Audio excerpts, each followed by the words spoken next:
3 Habits of a Healthy Marriage. Marriage is a wonderful thing. It was God's idea, and He intended it to be a depiction of the sweet relationship between Jesus Christ, the groom, and the church, the bride.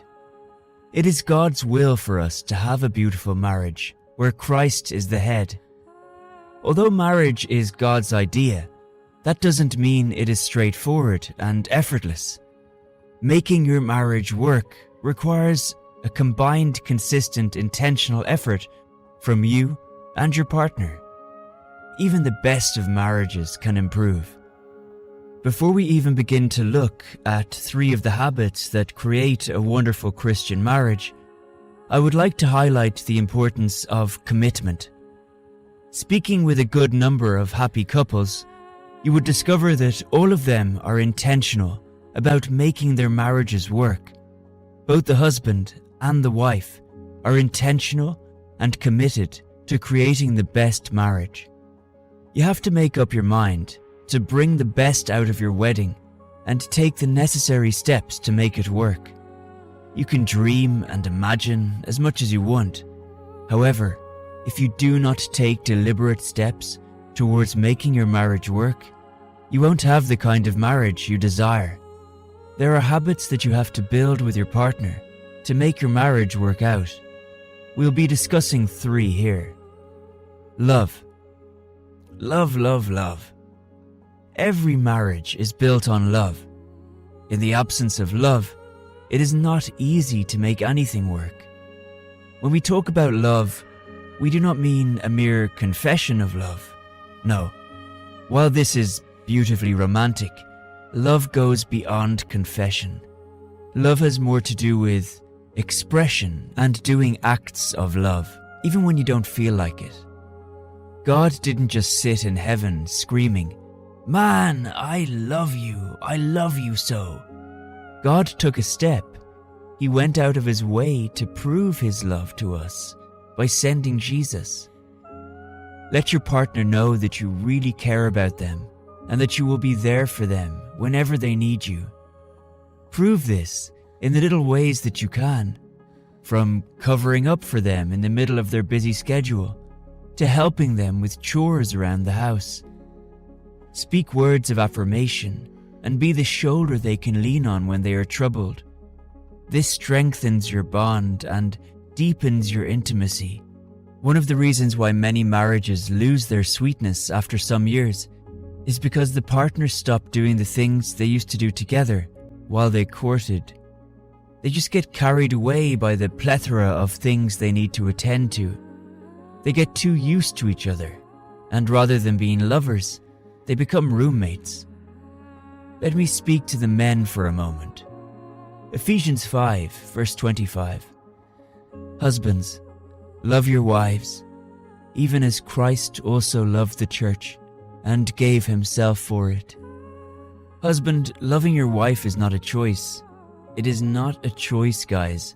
It is a command. Buy her some flowers. Take her out to eat. Tell her you love her. Tell her she's beautiful. Husbands, do you know if you are not considerate to your wife, the Bible tells us that you are hindering your own prayers. 1 Peter 3 verse 7.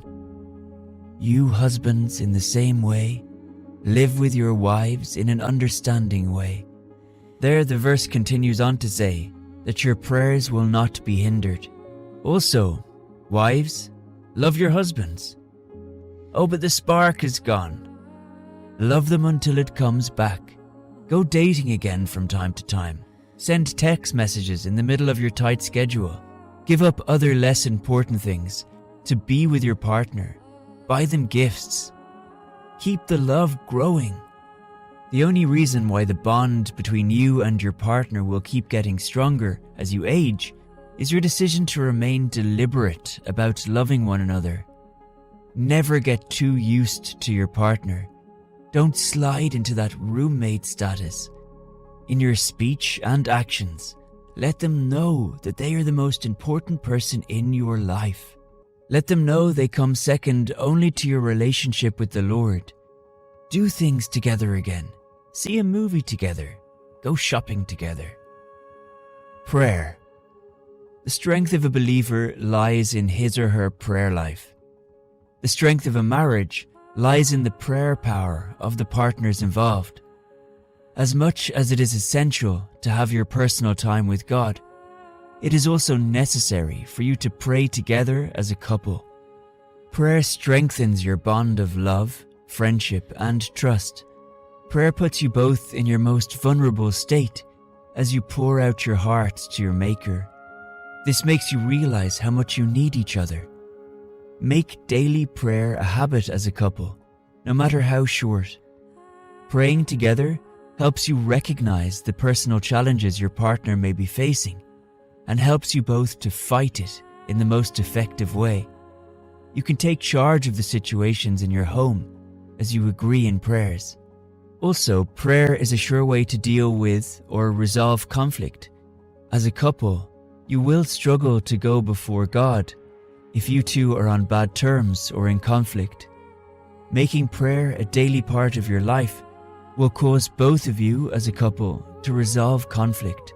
Apart from the fact that prayer helps you control your home from the spirit realm, it also builds intimacy between you and your partner. The more you pray with or for somebody, the stronger the bond between you. This is why prayer partners share an unexplainable kind of love. Make your spouse your prayer partner. It's difficult to remain angry with somebody you have to pray with.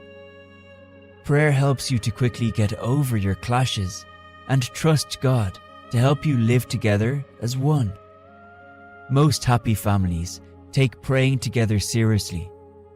If you want to enjoy peace, stability, and love in your marriage, cultivate the habit of praying together as a couple. Communication. The importance of communication in any relationship cannot be overemphasized. Talk to one another with respect. When there is no proper communication, actions will be misunderstood. To avoid unnecessary quarrels and disagreements, you and your partner have to master the art of effective communication. Finances, health, work, parenting, and some other issues can create pressures in your family. When not properly discussed, conflicts will arise in the home. Before your partner, there is no need to hide secrets. You are supposed to be one. Feel free to discuss your fears and those things you are not comfortable with. Discuss everything that concerns you and the family. Agree on how to take care of the finances. Plan and prepare as a couple. Feel free to communicate your emotions in a mature and logical manner. Have a time you set apart to discuss the status of your relationship, the children, the budget, and everything else that keeps the family running. Learn to understand your partner's feelings, the things that make them happy, and the things that they are uncomfortable with. You can only discover these things by communicating. Commend your partner when they're doing well. Correct them lovingly when they make mistakes too. As two grown-up individuals, resolve conflicts in a reasonable manner. Let there be a free flow of communication between you and your partner. But within communication, take time to listen. James 1, verses 19 to 20, tells us that everyone should be quick to listen, slow to speak, and slow to become angry. This is wonderful marriage advice that, once implemented, will change the way you communicate with each other forever. What would we commonly do when our partner is speaking?